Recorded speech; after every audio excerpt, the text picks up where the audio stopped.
The oldest artifacts found so far that are connected to beer have recently been discovered by archaeologists.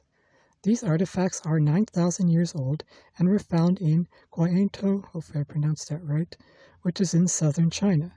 It is believed, though, that the people who drank this beer did not do so with the purpose to get a buzz, but for another reason. The archaeologists found this discovery in a place with two human skeletons that were surrounded by many ceramic pots in what seems to be a burial mound.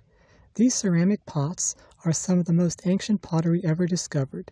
There were 50 intact ones discovered, and 20 of them were taken to be studied. It was found from the analysis of them that these vessels had contained beer. For information about what it is believed the purpose of this beer was and how they found out, I'm going to be quoting from sciencealert.com here. Quote, "Previous research has established criteria for identifying socially valued food items in the archaeological record, such as whether the ingredients are hard to collect or take time to produce.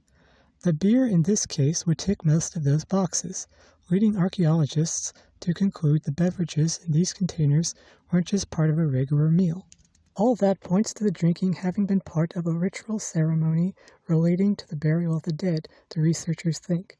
Some of the pots were similar in size to the drinking glasses of today, while 7 of them appeared to be long-necked hunt pots, used for drinking alcohol in later historical periods." End of quote. This study was published in PLOS One. So it has been well known humanity has had alcohol and has drank it since very ancient times. This is most likely because it is fairly simple to find out how it is made and make it. The discovery of this beer from 9,000 years ago in this place is significant because it gives us more details about the people there at that time and more details about alcohol's history, in particular beer, and what kind of place it had in a society that existed so long ago. As it said, it is believed that this beer was drunk with the intention of it being part of a ceremony.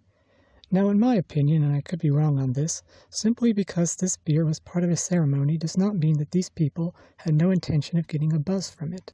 The people who drank the beer during this ceremony may have been sad that someone they knew, or at least a member of their society, had died, and they drank the alcohol to feel not as bad. They may have made this into a ritual ceremony. Now, I'm just theorizing here. I could be wrong, but I think at least it sounds like it could be possible. Again, no one really knows for sure. I'm just putting it out there. Anyway, they found a good amount of details about the beer itself from their analysis of the pots.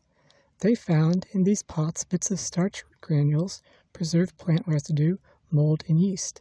They found other things as well. From all they found, they were able to have a good idea how they fermented the beer. For details on that, I'm going to quote again from the article on sciencealert.com here. Quote, "It appears that rice, grain, and unknown tubers were used to cook up the booze. Rice husks and other plant parts may have been added to aid fermentation." End of quote.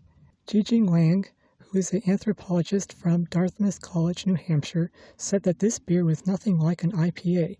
He said it was probably only slightly fermented. It was also sweet and probably had a cloudy color. Rice played a big part in the making of this beer. This area in southern China is nowadays a place where a lot of rice is grown, and it is very likely at that time a lot of rice grew there as well. So now we know more about the history of beer and how far back it goes in human history, this beer going back about 9,000 years ago. While it was somewhat different from the beer we have nowadays, it is still beer and has played an important part of human history going back very far. So thanks for watching. Please like and subscribe if you enjoyed this content.